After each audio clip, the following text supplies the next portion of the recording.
செங்கோட்டையன் தாவேகா தலைவர் விஜயை பார்த்து சந்தித்து கட்சியில் இணைய போகிறார், அவருடைய அரசியல் பயணத்தை அவர் தான் தீர்மானிக்க போறாருங்கிற அளவுக்குலாம் செய்தி ஊடகங்கள் பிரமிப்பா பேசிட்டு இருக்காங்க. தாவேகாவுக்கு இது பலகீனமா மாறுமா அல்லது பலமாக மாறும்? மரியாதைக்குரிய திரு செங்கோட்டையன் அவர்கள் தாவேகாவில் இணைந்திருப்பது ஒரு மிகப்பெரிய பலமாக தாவேகாவுக்கு மாறும். புரட்சியர் எம்ஜிஆர் மறைவுக்கு பிறகு செல்வி ஜெயலலிதா தலைமை பொறுப்பை ஏற்ற உடனே கட்சியை வழிநடத்துவதற்கு ஒரு 3 பேர் கொண்ட குழுவை செல்வி ஜெயலலிதா அமைத்தார். அதில் முதலாமானவர் திரு செங்கோட்டையன், ராஜகண்ணப்பன், அழகு திருநாக்கரசு. ஒவ்வொரு காலகட்டத்திலையும் 3 ஆண்டுகள் 5 ஆண்டுகளுக்கு ஒரு முறை இந்த மாதிரி 3 அணி 4 அணி 5 பேர் அணி என்கிற மாதிரி எல்லாம் இருக்கும். அதில் தொடக்க முதலே திரு செங்கோட்டையன் அதில் இருந்து வருகிறார் அப்படிங்கிற மாதிரி தான் நம்ம பார்க்கிறோம். அடிப்படை உறுப்பினர் பொறுப்பிலிருந்து நீக்கப்பட்ட திரு செங்கோட்டையனுடைய அரசியல் வாழ்வு அஸ்தமித்துவிடும், இனி அவருக்கு எதிர்காலமே இல்லை, ஓபிஎஸ் மாதிரி அவரும் தனி மனிதன் என்று அவர்கள் பேச தொடங்கினாங்க. தனக்கான இருப்பு தான் யார் என்பதை திரு எடப்பாடிக்கு உணர்த்த வேண்டும் அப்படிங்கிற அந்த நிலைப்பாடை திரு செங்கோட்டையன் எடுத்துட்டார். தமிழக வெற்றி கழகத்தில் விஜய் தலைமை ஏற்று திரு செங்கோட்டையன் செல்வதற்கு வழி அடிகோலியவர் திரு எடப்பாடி பழனிசாமி தான். ஜெயலலிதா காலத்திலே அந்த இருவரும் தலைவர்கள் உருவாக்கிய கட்டி காப்பாற்றிய இந்த கழகத்திலிருந்து நான் ஒருபோதும் விலக மாட்டேன், திமுகவில் சேர மாட்டேன், என் தலைவர் திமுக தீய சக்தி, இதை அரசியல் களத்திலிருந்து அப்புறப்படுத்த வேண்டும் என்றுதான் இந்த கழகத்தை தொடங்கினார். அந்த நிலைப்பாட்டில் நான் தொடர்கிறேன் என்று அன்னைக்கு மறுத்துட்டார். அதே நிலைப்பாட்டில் இன்னும் இருக்கிறார். கூடுதல் தகவல் என்னன்னா, அந்த திராவிட முன்னேற்ற கழகத்தை தன் பிரதான அரசியல் எதிரி என்று பிரகடனப்படுத்தப்பட்ட தாவேகால தான் போறார். டிஎம்கே வெர்சஸ் டிவிகே தானே தாவேகா போகுது. அப்ப திமுகவை வீழ்த்த வேண்டும் என்றால் திரு எடப்பாடி பழனிசாமியால் இனி முடியாது, வளர்கிற இயக்கமாக இருக்கிற தாவேகாவால் வீழ்த்த முடியும் என்று கருதி திரு செங்கோட்டையன் இந்த முடிவை எடுத்திருக்கிறார் என்று நான் பார்க்கிறேன்.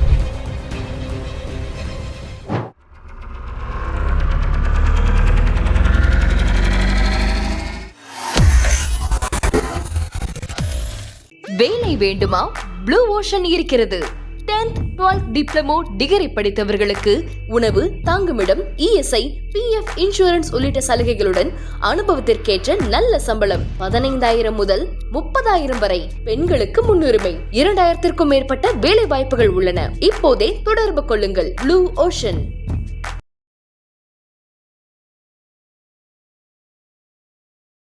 ஐத்தமிழ் நேயர்களுக்கு வணக்கம். இன்றைய நேர்காணலில் நம்மோடு இணைந்திருக்கிறார் திராவிட இயக்க ஆய்வாளர் திரு துரை கருணா அவர்கள். பல்வேறு அரசியல் நிகழ்வு குறித்து நம்ம பேச இருக்கிறோம். வணக்கம் சார். அரசியலில் எதிர்பாராததை எதிர்பாருங்கன்ற வசனத்துக்கு ஏற்ப நாளுக்கு நாள் பல சம்பவங்கள் நடந்துட்டு இருக்கு. செங்கோட்டையன் தாவேகா தலைவர் விஜயை பார்த்து சந்தித்து கட்சியில் இணைய போகிறார், அவருடைய அரசியல் பயணத்தை அவர் தான் தீர்மானிக்க போறாருங்கிற அளவுக்குலாம் செய்தி ஊடகங்கள் பிரமிப்பா பேசிட்டு இருக்காங்க. செங்கோட்டையன் கட்சியிலிருந்து வெளியேற்றப்படும் பொழுதே நமக்கு பல்வேறு விமர்சனம் வந்து, ஏன்னா எம்ஜிஆரை பார்த்து அரசியலை கற்றுக்கொண்டு நேரடியாக களத்தில் இருந்தவர்ன்ற மாதிரி விமர்சனங்கள் இருந்தது. இப்போ தாவேகாக்குள்ள வந்திருக்கும் பொழுது தாவேகாவுக்கு இது பலகீனமா மாறுமா அல்லது பலமாக மாறுமா? மரியாதைக்குரிய திரு செங்கோட்டையன் அவர்கள் தாவேகாவில் இணைந்திருப்பது ஒரு மிகப்பெரிய பலமாக தாவேகாவுக்கு மாறும். நீங்க குறிப்பிட்டது மாதிரி புரட்சித் தலைவர் எம்ஜிஆர் கழகம் தொடங்கி 1972 முதல் அந்த பகுதியினுடைய அமைப்பாளராக ஈரோடு கொங்கு மண்டலத்தினுடைய முகமாக இருந்தவர் மரியாதைக்குரிய செங்கோட்டையன் அவர்கள். 1977 தொடங்கி கிட்டத்தட்ட 8-9 முறை சட்டமன்ற உறுப்பினராக, 3 முறை அமைச்சராக இருந்தவர். பல்வேறு போராட்டங்களில் கட்சியினுடைய வளர்ச்சிக்காக பாடுபட்டவர். அந்த கொங்கு மண்டலம் தாண்டி தமிழகம் முழுவதுமே அறிமுகமான ஒரு தலைவராகத்தான் திரு செங்கோட்டையன் பார்க்கப்படுகிறார். உதாரணத்திற்கு புரட்சியர் எம்ஜிஆர் மறைவுக்கு பிறகு செல்வி ஜெயலலிதா தலைமை பொறுப்பை ஏற்ற உடனே கட்சியை வழிநடத்துவதற்கு ஒரு 3 பேர் கொண்ட குழுவை செல்வி ஜெயலலிதா அமைத்தார். அதில் முதலாமானவர் திரு செங்கோட்டையன், ராஜகண்ணப்பன், அழகு திருநாக்கரசு. இந்த 3 பேர் தான் 1988-89 காலகட்டத்தில் இந்த அணிகள் இணைந்து ஒன்றுபட்ட அதிமுகவின் பொதுச் செயலாளராக செல்வி ஜெயலலிதா வந்ததற்கு பிறகு இவங்க தான் கட்சியினோட நடவடிக்கை. ஒவ்வொரு காலகட்டத்திலையும் 3 ஆண்டுகள் 5 ஆண்டுகளுக்கு ஒரு முறை இந்த மாதிரி 3 அணி 4 அணி 5 பேர் அணி என்கிற மாதிரியெல்லாம் இருக்கும். அதில் தொடக்க முதலே திரு செங்கோட்டையன் அதில் இருந்து வருகிறார் அப்படிங்கிற மாதிரி தான் நம்ம பார்க்குறோம். இன்னொன்று, செல்வி ஜெயலலிதா அவர்கள் 1988 ஜனவரியில் பொதுச் செயலாளர் ஆகிறார் ஒன்றுபட்ட அதிமுக. 88 ஜே அணி. அந்த 88 செப்டம்பர் தொடங்கி 89 தேர்தல், சட்டப்பேரவை தேர்தல் வரையிலுமே ஒவ்வொரு மாவட்டத்திற்கும் 4 நாட்கள் 5 நாட்கள் சுற்றுப்பயணம். இந்த சுற்றுப்பயணத்தை வடிவமைத்ததில் திரு செங்கோட்டையன் முதன்மையானவர். அவர் தான் இரவு பகல் பாராமல் இந்த பிரச்சார பயணத்தை மேற்கொண்டார். அப்போதுதான் தமிழகத்தில் இருக்கிற அத்தனை கிளை செயலாளர்கள் முதல் அவ்வளவு நிர்வாகிகளுக்கும் அறிமுகமானவராக இருந்தார். செங்கோட்டையன் என்று சொன்னால் அவரை தெரியாதவர்களே, இந்த 2 கோடி உறுப்பினர்கள் சொல்கிறோம்ல, இந்த 2 கோடி உறுப்பினர்களுக்கும் இருக்கிற லட்சக்கணக்கான நிர்வாகிகளுக்கும் அறிமுகமானவர் திரு செங்கோட்டையன் அவர்கள். 53 ஆண்டுகள் ஒரு இயக்கத்தில் பயணித்து தலைவருடைய மறைவுக்கு பிறகு, புரட்சித் தலைவர் செல்வி ஜெயலலிதா அவருடைய மறைவுக்கு பிறகு கட்சி ஒரு நெருக்கடியான நிலையில் இருந்தபோது 2 முறை தனக்கு முதன்மை வாய்ப்பு கிடைத்தும் அதை ஏற்க முடியாத சூழல் உருவானதால் அவர் தவிர்க்கப்பட்டார். இருந்தாலும் முதன்மை பொறுப்புக்கு அவர் வந்திருக்கலாம். உதாரணத்திற்கு கூவத்தூரில் அவர் தான் கிட்டத்தட்ட ஒரு 80-90 எம்எல்ஏக்கள் யாரை முதலமைச்சராக எடுக்கலாம் என்று பேசிய பொழுது திரு செங்கோட்டையனுக்கு தான் ஆதரவாக தெரிவித்தாங்க. ஒரு பொருளாதார சூழல் மற்ற விஷயங்கள்னால அவரால் அதை எடுத்துக்க முடியல. அன்றைக்கே அதிர்ஷ்டவசமாக திரு எடப்பாடி பழனிசாமிக்கு அந்த வாய்ப்பு கிடைத்தது. அது செங்கோட்டையனுக்கு அடுத்த பேட்ச் இல்லை அவர். ஆமாம். அப்போது திரு எடப்பாடியினுடைய அரசியல் வாழ்வுக்கே அடிப்படை திரு செங்கோட்டையன் தான். தொடக்க காலத்தில் 80களில் அவர் அரசியலுக்கு வர்ற பொழுது இவருடைய அறிமுகத்தால் தான் அவர் வர்றார் பொறுப்புகளுக்கு. இவரும் திரு ஈரோடு முத்துசாமி அவர்கள் இன்னைக்கு வீட்டு வசதித்துறை அமைச்சராக இருக்கிற அந்த பகுதியில் அவர்கள் தான், அவர் மூலமாக தான் இவர் அரசியலுக்கே வருகிறார். எனவே அப்படிப்பட்ட தொடர்ந்து புரட்சி திரு எம்ஜிஆருக்கும் செல்வி ஜெயலலிதா அவர்களுக்கும் அணுக்கமாக இருந்த ஒரு தலைவர். அவர் என்ன தப்பு பண்ணார்? நாடாளுமன்ற தேர்தலில் தோத்துட்டோம், மிகப்பெரிய சரிவு, பின்னடைவு. 15 நாடாளுமன்ற தொகுதியில் 3வது இடம், 7 தொகுதியில் டெபாசிட் போயிடுச்சு. 5000 ஓட்டு விளவங்காடு தொகுதியில் வாங்குறாங்க. நாம் தமிழர் கட்சிக்கு அடுத்த இடத்துல போகுது. அப்போ கள நிலவரம் வேறாக இருக்கிறது. கட்சி ஒரு பெரிய சரிவை, பின்னடைவை நோக்கி போகுது. இதை ஒன்றுபடுத்தினால்தான் நம்ம வெற்றி பெற முடியும் என்கிற கருத்தாக்கம் பொதுவெளிகளில், மக்கள் மத்தியில், வாக்காளர்கள் மத்தியில், இன்னும் சொல்லப்போனால் தொண்டர்கள் மத்தியில் வந்துருச்சு. எனவே கட்சியை ஒருங்கிணைப்போம் அப்படின்னு தானே போனாங்க. திரு செங்கோட்டையன் உட்பட 6 பேர் போய் வலியுறுத்துகிறாங்க. ஆனால் அதை எடப்பாடி பழனிசாமி ஏற்காமல் பிடிவாதமாக விட்டுடுறார். ஒரு 6-7 மாதம் பார்க்குறாரு, நிலைமை மோசமாயிட்டு இருக்கு. இந்த பக்கம் திரு ஓபிஎஸ், திரு சசிகலா ஒன்றிணைவோம், வென்று காட்டுவோம், திராவிட முன்னேற்ற கழகத்தை தேர்தல் களத்திலிருந்தும் அரசியல் களத்திலிருந்தும் அப்புறப்படுத்த வேண்டும் என்று தான் புரட்சித் தலைவர் எம்ஜிஆர் கட்சியை தொடங்கினார். அதனுடைய நீட்சியாக செல்வி ஜெயலலிதாவும் அந்த இருதுருவ அரசியலை கடைசி வரையிலும் கட்டி காப்பாற்றினார். புரட்சித் தலைவர் எம்ஜிஆர் 77, 80, 84 ஒரு தொடர் வெற்றி, ஹார்டிக் வெற்றி திமுகவை எதிர்த்து. செல்வி ஜெயலலிதா 91, 2001, 2011, 2016 மாறி 4 முறை ஆட்சி, 7 முறை ஆட்சி கட்சியாக இருந்தது அதிமுக. 31-32 ஆண்டுகள் இந்த தமிழகத்தை ஆண்ட ஒரு அரசியல் இயக்கம். 53 வருஷத்தில் 32 வருஷம் ஆட்சி கட்சியாக இருந்தது. 52 வருஷத்திலே அதை கொண்டு போய் ஒரு பெரிய சரிவு, தோல்வி பள்ளத்தாக்கில் எடப்பாடி வீழ்த்திட்டாரே அப்படின்னு தான் ஒருங்கிணைன்னு சொல்கிறாங்க. அதற்கு மறுத்து வந்ததால் ஒரு கட்டத்தில் கடந்த செப்டம்பர் 5ஆம் தேதி ஒரு இலக்கு நிர்ணயிக்கிறார். எல்லாரையும் ஒன்று சேர்த்தாதாங்க முடியும், அதை நீங்கள் பண்ணுங்க அப்படின்னு சொல்கிறார். உடனே எல்லா பொறுப்புலேருந்து வெளியேற்றிட்டாங்க. இந்த ஏற்கனவே ஒருங்கிணைக்க வேண்டும் என்று வலியுறுத்தி கொண்டிருக்கிற திரு ஓபிஎஸ் அவர்கள், திருமதி சசிகலா, திரு டிடிவி தினகரன் போன்றோரை நம்ம பசும்பொன்னில் தேவர் நினைவிடத்தில் பார்த்த உடனே கட்சியிலிருந்து அடிப்படை உறுப்பினர் பொறுப்பிலிருந்து நீக்கிட்டார்.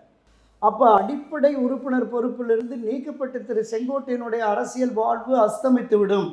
இனி அவருக்கு எதிர்காலமே இல்லை, ஓபிஎஸ் மாதிரி அவரும் தனி மனிதன் என்று அவர்கள் பேசத் தொடங்கினாங்க. ஆனால் தனக்கான இருப்பு, தான் யார் என்பதை திரு எடப்பாடிக்கு உணர்த்த வேண்டும் அப்படிங்கிற அந்த நிலைப்பாடை திரு செங்கோட்டையன் எடுத்துட்டார். ஆக தமிழக வெற்றி கழகத்தில் விஜய் தலைமை ஏற்று திரு செங்கோட்டையன் செல்வதற்கு வழி அடிகோலியவர் திரு எடப்பாடி பழனிசாமி தான். ஒரு அண்ணா திராவிட முன்னேற்ற கழகத்தினுடைய வரலாற்றில் ஒரு மறுக்க முடியாத மிக பெரும் ஆளுமையாக இருந்த ஒருவரை இன்னொரு இடத்திற்கு தள்ளிவிட்ட பாவம் திரு எடப்பாடியை சேரும். புரட்சி தலைவர் எம்ஜிஆர், செல்வி ஜெயலலிதா, இந்த இருவருடைய ஆன்மா திரு எடப்பாடியை மன்னிக்காது என்பதுதான் நான் சந்தித்த இப்போ கடந்த இந்த 2 நாட்களாக பேசிய அண்ணா திராவிட முன்னேற்ற கழகத்தினுடைய அடிமட்ட தொண்டர்கள், நிர்வாகிகளுடைய உணர்வாக இருக்கிறது. இனி அதிமுகவின் எதிர்காலம் திரு எடப்பாடி பழனிசாமி தலைமையில் 2026 ஒரு பெரும் தோல்வியை சந்திக்குமே என்றால் அதனுடைய எதிர்காலம் இன்னும் கேள்விக்குறியாகிவிடும் என்பதுதான் இன்றைய கள யதார்த்தம். செங்கோட்டையனை எடுத்துக்கிட்டோம்னா முதலமைச்சர் மு க ஸ்டாலினுடைய வயதோடு ஒப்பிடும்போது ஒரு 2-3 வருஷம் முன்ன பின்ன இருப்பாங்க. கிட்டத்தட்ட ஒரே பேட்ச், ஒரே செட்டு தான் இவங்க. திமுகங்கிறது தாய் கழகம், அதில் போய் இணைஞ்சிருக்கலாம். திமுக மேல நம்பிக்கை இழப்பது என்பது சரியான அணுகுமுறையா செங்கோட்டையனுக்கு? செல்வி ஜெயலலிதா அவர்கள் வந்து இடைக்காலத்தில் அவரை வந்து கட்சியிலிருந்து வெளியேற்றி வச்சுருந்தாங்க. கட்சியிலிருந்து இல்லை, பொறுப்புகளிலிருந்து வெளியேற்றி நீக்கி வச்சுருந்தார். அன்றைக்கு திராவிட முன்னேற்ற கழகத்திலிருந்து பலரும் அழைப்பு விடுத்தார்கள். இங்கிருந்து அதிமுகவிலிருந்து சென்ற திரு முத்துசாமி, ரகுபதி போன்றவர்களும் சரி, அங்கே இருக்கிற முன்னணி நிர்வாகிகள், ஒரு குறிப்பாக துரைமுருகன், ஆற்காடு வீராசாமி போன்றவர்களுமே, இனியும் உங்களுக்கு மரியாதை இல்லாமல் அங்கே ஏன் இருக்கிறீங்க, வாங்கன்னு கூப்பிட்டபோது சொல்லிட்டார், அண்ணா திராவிட முன்னேற்ற கழகம் தான் என் உயிருள்ளவரை நான் அந்த கழகத்தில் தான் பயணிப்பேன். புரட்சித் தலைவர் எம்ஜிஆர், செல்வி ஜெயலலிதா அவர்கள் வழியிலிருந்து ஒருபோதும் நான் மாற மாட்டேன், இந்த உறுதிப்பாட்டோடு இருந்தார். அதனால தான் திரும்ப அவங்கள செல்வி ஜெயலலிதா அழைத்து அவருக்கு உரிய மரியாதையை கொடுத்தாங்க. அதை தொடர்ந்து இப்போதைய அமைச்சரவையிலும் கூட கடந்த அமைச்சரவையிலும் இடம்பெற்று பயணிக்கிறார். அப்போ புரட்சித் தலைவர் எம்ஜிஆர், செல்வி ஜெயலலிதா காலத்திலே அவர்கள் அந்த இருவரும் தலைவர்கள் உருவாக்கிய கட்டி காப்பாற்றிய இந்த கழகத்திலிருந்து நான் ஒருபோதும் விலக மாட்டேன், திமுகவில் சேர மாட்டேன், என் தலைவர் திமுக தீய சக்தி, இதை அரசியல் களத்திலிருந்து அப்புறப்படுத்த வேண்டும் என்று தான் இந்த கழகத்தை தொடங்கினார், அந்த நிலைப்பாட்டில் நான் தொடர்கிறேன் என்று அன்னைக்கு மறுத்துட்டார். ஸோ அதே நிலைப்பாட்டில் இன்னும் இருக்கிறார். கூடுதல் தகவல் என்னன்னா, அந்த திராவிட முன்னேற்ற கழகத்தை தன் பிரதான அரசியல் எதிரி என்று பிரகடனப்படுத்தப்பட்ட தாவேக்கால தான் போகிறார். டிஎம்கே வெர்சஸ் டிவிகேன்னு தானே தாவேக்கா போகுது. அப்போ திமுகவை வீழ்த்த வேண்டுமென்றால் திரு எடப்பாடி பழனிசாமியால் இனி முடியாது, வளர்கிற இயக்கமாக இருக்கிற தாவேக்காவால் வீழ்த்த முடியும் என்று கருதி திரு செங்கோட்டையன் இந்த முடிவை எடுத்திருக்கிறார் என்று நான் பார்க்கிறேன். இப்போ தாவேக்கா ஆரம்பித்து 2 வருஷம் ஆகுது. விஜய் அவர்களுக்கு பெரிய அளவில் அரசியல் அனுபவம்னு கேட்டால் இல்லை, ஆனால் சில அரசியல் பணிகளாக செஞ்சுட்டு தான் இருக்காங்க தொடர்ச்சியாக. இப்போ செங்கோட்டையன் அப்படிங்கிறவருக்கு மிகப்பெரிய நீண்ட அரசியல் அனுபவம் இருக்குது, மிகப்பெரிய தாழ்மைகளெல்லாம் சந்தித்த ஒரு நபர். விஜய் அப்படிங்கிறவர் புதுசாக வந்தாருங்கன்னா கூட அவரோட தலைமையை ஏற்று செயல்படக்கூடிய அளவுக்கு செங்கோட்டையன் பெருந்தன்மை உள்ளவராக தான் இருக்கிறாரா? நிச்சயமாக. இப்போ தேசிய முற்போக்கு திராவிட கழகத்தை தொடங்கிய திரு விஜயகாந்த் அவர்களோடு பிறகு அண்ணா காலத்திலிருந்து கலைஞர் கருணாநிதி காலத்திலிருந்து புரட்சித் தலைவர் எம்ஜிஆர் காலம் வரையிலும், அதை தொடர்ந்து செல்வி ஜெயலலிதா காலத்திலும் பயணித்த பண்டுட்டி ராமச்சந்திரன் போனார்ல, அவர் மிக மூத்த தலைவர், திராவிட இயக்கத்தினுடைய மூத்த முன்னோடி. அவர் சில வியூகங்களை வகுத்து விஜயகாந்துக்கு அந்த அரசியல் பயணத்தில் எது சரியானது உகந்தது என்கிற அந்த அறிவுரை ஆலோசனை சொல்லியதுடைய விளைவு தான் முதல் தேர்தலில் ஒரே ஒரு இடம் தான் வெற்றி பெற முடிஞ்சது. கள யதார்த்தம் என்பது இங்கே திராவிட முன்னேற்ற கழகம், அனைத்து இந்திய அண்ணா திராவிட முன்னேற்ற கழகம், இந்த 2 பெரும் அரசியல் கட்சிகள் தான் தேர்தல் வெற்றி தோல்வியை தீர்மானிக்கிறது, ஆட்சி அதிகாரத்திற்கு வர முடிகிறது. இந்த 2 கட்சிகளோடு இணைந்து தான் எந்த தேசிய கட்சியோ மாநில கட்சிகளோ போட்டியிட்டால் அவங்க வந்து ஒரு 2-3 எம்பி 4-5 எம்பிக்களை பெற முடியும், 10-20 எம்எல்ஏக்களை பெற முடியும் என்பது தான் தமிழக அரசியல் கள யதார்த்தம். இந்த யதார்த்தத்தை விஜயகாந்துக்கு உணர்த்தி அவர் ஒரு கட்டத்தில் பேச்சுவார்த்தை நடத்துகிற போது வேண்டான்னு வெளியில் கூட வந்துட்டார். 2001 அந்த காலகட்டத்தில் திரு பண்டுட்டியார் அவர்கள் தான் அவருக்கு ஆலோசனை தெரிவித்து அழைத்து சென்று ஒரு 41 தொகுதிகளை பெற்று 29 இடங்களில் வெற்றி பெறுவதற்கான வியூகத்தை வளர்த்து பிரதான எதிர்க்கட்சி என்று திமுகவை வீழ்த்தி பிரதான எதிர்க்கட்சி என்று தேமுதிகவை கொண்டு வந்ததில் பண்டுட்டியாருக்கு ஒரு பெரும் பங்களிப்பு என்று. இன்றைக்கு தமிழக வெற்றி கழகம் புதிய அரசியல் கட்சி. விஜய் அனுபவம் இல்லாதவர், விஜயோடு இருப்பவர்களும் அனுபவமற்றவர்கள். நீங்கள் குறிப்பிட்டது மாதிரி ஏறத்தாழ 55 ஆண்டு கால அரசியல் வரலாறு, அரசியல் பக்குவம், அரசியல் அனுபவம் மிகுந்த திரு செங்கோட்டையன் அவர்கள் அங்கு சென்ற பிறகு நிச்சயமாக தாவேக்காவினுடைய வெற்றிக்கான வியூகங்களை அவர் வகுப்பார். செல்வி ஜெயலலிதாவோடு எப்படி தமிழகம் முழுவதும் ஒரு பிரச்சார பயணத்தை வடிவமைத்து சென்றாரோ அதுபோல தமிழக வெற்றி கழக தலைவர் விஜய் அவர்களுடைய பிரச்சாரம், அந்த பிரச்சாரத்தை நெறிப்படுத்தி முறைப்படுத்தி சரியான திசைவழியில் கொண்டு சென்றால் அது தாவேக்காவுக்கு ஒரு மிகப்பெரிய பலமாக இருக்கும். ஸோ அப்படிப்பட்ட ஒரு நிலைப்பாட்டை நாம் ஏற்படுத்தி கொள்ள வேண்டும், ஒரு அனுபவமிக்க தலைவர் வர வேண்டும் என்று தான் தாவேக்காவினுடைய நிர்வாகிகளும் கருதுவார்கள். விஜயும் கருதி தான் அவரை 2-3 நாட்கள் பேச்சுவார்த்தை நடத்தி கடந்த 1 வார காலமாக அது சொல்கிறாங்க. அப்போ இந்த நிலைப்பாட்டிற்கு நாம் உடன்படுவோம் என்கிற முடிவுக்கு வந்துட்டார். அதுதான் நீங்கள் ஒரு எதிரியை வீழ்த்த வேண்டும், ஒரு துரோகியை வீழ்த்த வேண்டும் என்றால் எந்த ஆயுதத்தையும் எடுப்போம் என்கிற அந்த நிலைப்பாட்டிற்கு திரு செங்கோட்டையன் வந்ததன் விளைவு தான் தாவேக்காவில் தன்னை இணைத்து கொண்டிருக்கிறார் அப்படின்னு நான் பார்க்குறேன். இப்போ எனக்கு எழக்கூடிய கேள்வி என்ன அப்படின்னா, இப்போ செங்கோட்டையன் தாவேக்காக்குள்ளே போயிட்டார் அப்படிங்கிற காரணத்தினால, ஏன்னா தாவேக்கா நீங்கள் நம்ம பேசுனது போல அவங்க டிக்ளேர் பண்ணது என்னன்னா டிவிகே விசஸ் டிஎம்கே தான் 2026ன்னு சொல்கிறாங்க. இப்போ செங்கோட்டையன் போனதுனால திமுகவுக்கு அது பலவீனமாக மாறுமா? ஏன்னா செங்கோட்டையனுக்கு அனுபவம் இருக்குது, அவருக்கு ஆற்றல் இருக்குது, மிகப்பெரிய அளவில் படைபலம்லாம் இருக்குது. அது திமுகவுக்கு எதிராக மாறுமா? அல்லது அதிமுகவுக்கு எதிராக மாறுமா? ஏன்னா அதிமுகவுடைய பல்ஸ் இப்போ பார்த்து தெரிஞ்ச நபர் அவர். இப்போ யாருக்கு ஆபத்தாக மாறுவாங்க இந்த கூட்டணி? திரு எடப்பாடி பழனிசாமி தலைமையிலான அதிமுகவுக்கு பெரும் ஆபத்தாக தான் மாறும். நீங்கள் ஒரு கடும் போட்டியை திமுகவுக்கு வெற்றி பெற்ற ஆட்சி அதிகாரத்திற்கு வர முடியாவிட்டாலும் திமுகவுக்கு எதிரான ஒரு கடும் போட்டியை தாவேகா உருவாக்கும். தாவேகாவோடு இன்று திரு செங்கோட்டையன் அவர்கள் இணைந்ததற்கு பிறகு பல்வேறு அரசியல் கட்சிகளோடு அவங்க பேச்சுவார்த்தை நடத்துவாங்க. அப்படி ஒரு 4-5 அரசியல் கட்சிகளும் வந்து, உதாரணத்திற்கு திரு ஓபிஎஸ் டிடிவி தினகரன் உட்பட அவர்களும் தாவேகாவுடைய அணிக்கு வந்தால், இது திரு விஜய் சொன்னது மாதிரி டிஎம்கே வெர்சஸ் டிவிகேன்னு மாதிரி 3ஆம் இடத்துக்கு திரு எடப்பாடி என்டிஏ போகிறது கூட வாய்ப்பு இருக்குது. அரசியலில் எப்போது வேண்டுமானாலும் எது வேண்டுமானாலும் நடக்கலாம். இப்போ அதிமுக செங்கோட்டையன் அவ்வளோ பெரிய சக்தியை அவங்க பார்க்கலன்ற மாதிரி தான் விமர்சனங்கள் பண்ணுறாங்க. இல்லை நீங்கள் அவர் எவ்வளோ பெரிய சக்தி, எவ்வளவு ஆதரவு இருக்கிறது என்பது நம்ம ஒரு தேர்தலை எதிர்கொண்டால் தான் தெரியும். இன்றைக்கும் நான் சொல்கிறேன், அந்த கொங்கு மண்டலத்தில் ஈரோடு, கோபி, சேலம் அந்த பகுதிகளில் ஒரு 8-10 தொகுதிகளில் இந்த எடப்பாடி தலைமையிலான அதிமுக வெற்றியை பாதிக்கக்கூடிய அளவிற்கான வாக்குகள் வெற்றி பெறக்கூடிய வாய்ப்புகள் கூட இருக்குது. ஏன்னா அவருடைய அரசியல் புரிதல் இருக்க தொடக்கம் முதலே அந்த பகுதியில் நீங்கள் அவரோட எம்எல்ஏக்கள் வரல, முன்னாள் அமைச்சர்கள் வரல, செயற்குழு பொதுக்குழு வரல அப்படின்னு. அதிமுக வந்து வெறும் தலைமை நிர்வாகிகள், செயற்குழு, முன்னாள் எம்பி, முன்னாள் எம்எல்ஏ, அது இல்லை கட்சி. இந்த 2 கோடி பேர் 2 கோடி பேர்னு சொல்கிறாங்கல்ல, அவன்தான் கட்சி. அவருடைய எண்ணமும் உணர்வும் கட்சி ஒன்றுபட வேண்டும், அப்போ தான் நம்ம வெற்றி பெற முடியுங்கிறான். அதில் பெரும்பாலானோர் திரு செங்கோட்டையன் எடுத்த முடிவு சரிதான். இப்படிப்பட்ட ஒரு முடிவை எடுப்பதற்கு திரு எடப்பாடி பழனிசாமி அவரை தள்ளிவிட்டாருங்கிற வேதனை நான் சொன்ன தொடக்கத்தில் 2 நாட்களாக பேசுகிற பல பேர், முன்னாள் எம்பி, முன்னாள் எம்எல்ஏ, இன்றைக்கு கட்சியில் இருக்கிற மாவட்ட நிர்வாகிகள் பலருமே சொல்கிறாங்க, இப்படி ஒரு நிலைப்பாட்டை எடுத்திருக்கக்கூடாது, கட்சி மோசமாக போயிடுது. புரட்சித்தலைவர் எம்ஜிஆர் அவர்கள் ஒரு தொண்டனை கூட இழக்க மாட்டேனார், தனக்கு எதிரான நிலைப்பாடு கொண்ட அத்தனை பேரையும் இணைத்தார்.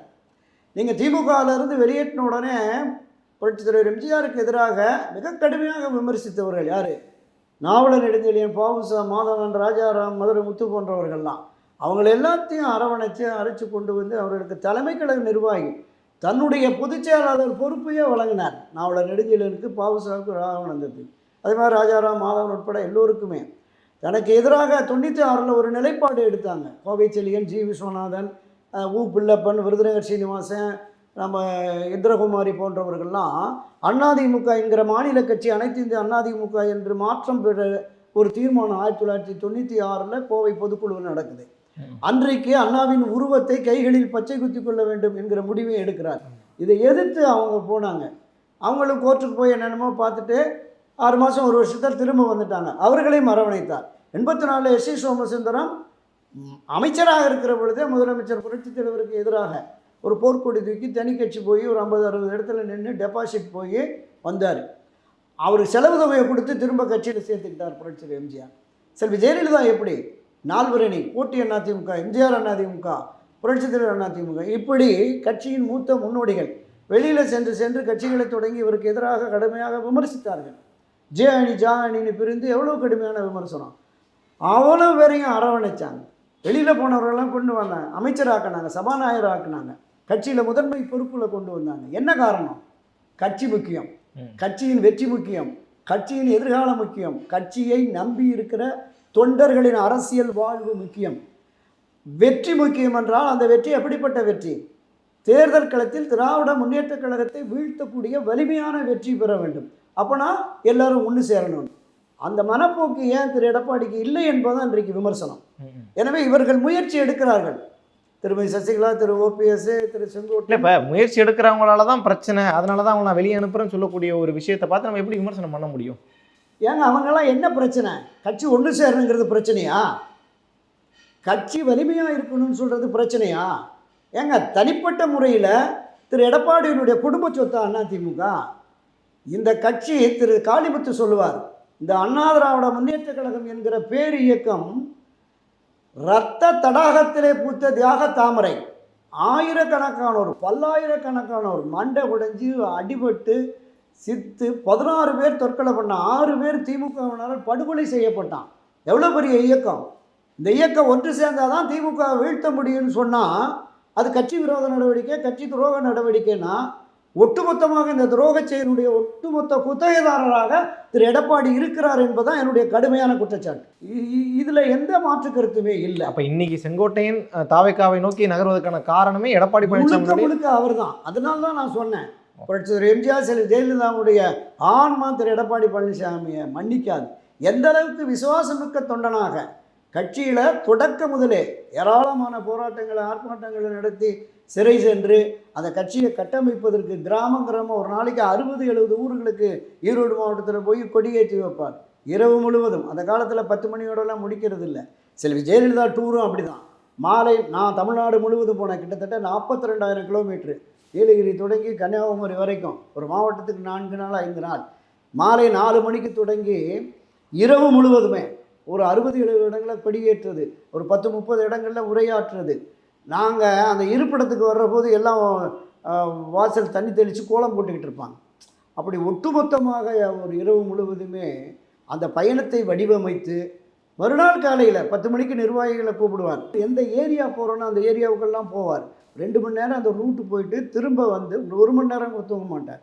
மறுபடியும் 4 மணிக்கு கிளம்பி போவார். இப்படிப்பட்ட அளவுக்கு கட்சிக்காக பாடுபட்ட ஒரு மனிதனை தூக்கி எறிந்து விட்டேன், கட்சிக்கு இவர் விரோதமாக செயல்படுகிறார் என்று சொன்னால் யாரால் ஏற்க முடியும்? ஏற்க முடியாது என்பதுதான் என்னோட கருத்து. ஏன்னா தாவேக்காவுடைய நடத்தின ஒரு நிகழ்வு மிகப்பெரிய துயர சம்பவமாக முடிஞ்சது, கரூர் சம்பவம். அந்த சம்பவத்தில் கூட ஒரு சீனியர்கள் யாராக இருந்திருந்தா சரியான முறையில் கைட் பண்ணியிருப்பாங்கன்ற மாதிரி அந்த கருத்தாக்கம் இருந்தது. ஸோ இப்போ அதை வந்து சமப்படுத்துவாங்கன்ற ஒரு நம்பிக்கை வந்து அங்கே இருக்கக்கூடிய முழுமையாக அவர்களுக்கு அந்த நம்பிக்கை இருக்கிறது. நிச்சயமாக அவருமே அந்த முதல் டூரில் அந்த பேருந்தில் நம்ம பார்த்துருப்போம், பேரறிஞர் அண்ணா, புரட்சித்தலைவர் எம்ஜிஆர் அவர்களுடைய படங்களை போட்டு 67 அண்ணா அவர்கள் மாற்றம் கொண்டு வந்தது மாதிரி, 77 புரட்சித்தலைவர் எம்ஜிஆர் மாற்றம் கொண்டு வந்த மாதிரி 2024 என்னால் மாற்றம் கொண்டு முடிகிறது. 2026 மாற்றம் கொண்டு வர முடியுமோ இல்லையோ, 2031 ஒரு மாற்றத்தை அவரால் ஏற்படுத்த முடியும்.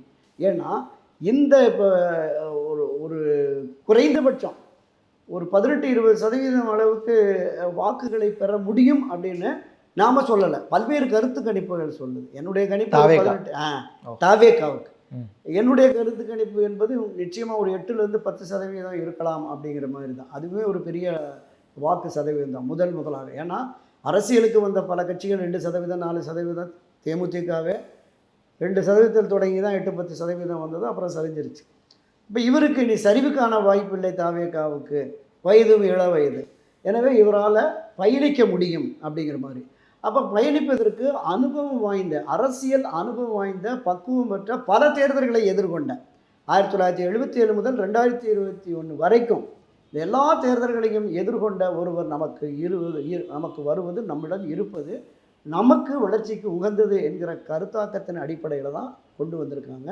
எனவே நிச்சயமாக திரு செங்கோட்டையன் மட்டுமல்ல, செங்கோட்டையன் எண்ணத்தை, உணர்வுகளை மதிக்கிற, திரு செங்கோட்டையன் மீது அபிமானம் கொண்டிருக்கிற பலரும் கூட தாவேக்காவுக்கு போகிறதுக்கு கூடுதல் வாய்ப்பு இருக்குது. நான் அறிந்த வகையில் முன்னாள் சட்டப்பேரவை உறுப்பினர்கள் ஒரு 18-20 பேர் திரு செங்கோட்டையனோடு கடந்த 2 நாட்களாக பேசிகிட்டு இருக்காங்க அப்படின்னு. அதனால் எது வேணாலும் நடக்கலாம், பார்ப்போம் பொறுத்து. கிட்டத்தட்ட நீங்கள் சொன்னது போல் தாவேக்காவில் இருக்கக்கூடிய, தாவேக்காவில் மிகப்பெரிய அனுபவம் வாய்ந்தவர்கள் யாரும் இல்லை, முதல் ஆளாக செங்கோட்டையன் உள்ள காலை வைக்கிறாரு. அடுத்தடுத்த நகர்வுகள் தாவேக்காவுக்கு வெற்றியாக இருக்கிறதா இல்லை சரிவாக இருக்காங்கன்னு தொடர்ச்சி நம்ம பேசுவோம். ரொம்ப நன்றி. நன்றி, வணக்கம்.